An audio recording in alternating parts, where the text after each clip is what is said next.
امی کے ساتھ کچھ سامان لینے میں بازار گیا تو سبزی کی دکان پر ایک آنٹی مل گئی اپنی بیٹی کے ساتھ۔ وہ بھی بازار کچھ لینے نکلی تھی۔ سلام دعا ہوئی۔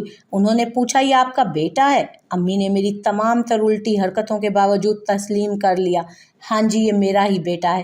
آنٹی نے مجھے پیار سے دیکھا اور امی کو بتایا یہ میری بیٹی ہے۔ امی نے اسے پیار کیا۔ پھر آنٹی نے پوچھا کہ آپ کا بیٹا کیا کرتا ہے جی؟ میں مسکرا کر بولا آنٹی میں جاب بھی کرتا ہوں اور اسٹڈی بھی کر رہا ہوں۔ آنٹی نے کہا ماشاء اللہ جی، میری بیٹی نے BCom کیا ہے، ابھی رزلٹ کا انتظار ہے۔ لو جی مائی مسز، کس قدر اللہ آسمانوں میں قدرت چلاتا ہے، میں نے دل میں سوچا اور رشتے کی خوشی میں سبزی والے کے ہاتھ چومنے کا فیصلہ کیا۔ اب حالات اسی طرف جا رہے تھے۔ پھر آنٹی نے پوچھا آپ کے بیٹے کی شادی ہو گئی ہے؟ میرے جذبات اب قابو سے باہر ہوتے جا رہے تھے۔ شرم اور مسکراہٹ میرے چہرے پر ریشم کی طرح الجھی ڈور کے سے ایکسپریشن بنا رہی تھی۔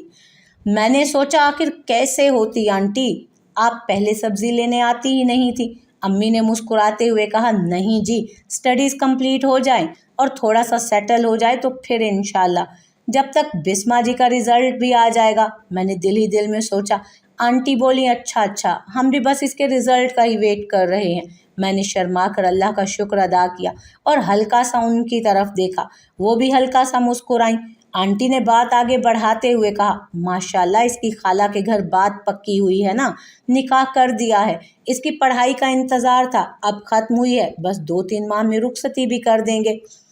ہائے، ہاتھ میں جو گاجر تھی اس کے 2 اور دل کے نہ جانے کتنے ٹکڑے ہوئے۔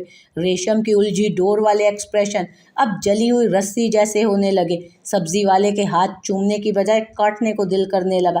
دل میں سوچا تجھے پورے پاکستان میں کوئی اور دکان نہیں ملی تھی سبزی خریدنے کے لیے؟ معصوم بچوں کے دلوں سے ناجائز کھلنے والی جلاد عورت۔ امی نے ماشاءاللہ کہہ کر اسے پھر سے پیار کیا اور کہا کہ اللہ تعالیٰ نصیب اچھے کرے، اور میں اپنے نصیب کے آلو مٹر اٹھا کر گھر کی طرف روانہ ہو گیا۔ یہ نہ تھی ہماری قسمت جی۔